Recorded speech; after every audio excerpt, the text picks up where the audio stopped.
Hi everyone, good day to all. Okay, so I have here a mobile phone, which is a Samsung Galaxy A03. This phone is originally for a LCD replacement, but when I tried to charge it, it doesn't charge. Well, in that case, I opened the back cover and removed the charging board cover and found out that it has many corrosion. Here is the charging board. Let's look at it closely.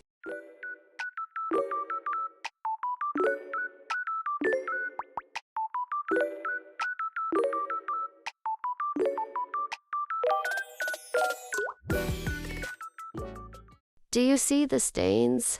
Well, hope this board is still good. I will clean it too. Okay, so I will try to replace this charging port first. And if we are lucky, it should charge. But if still not charging, well, we might change the whole logic board of the charging port.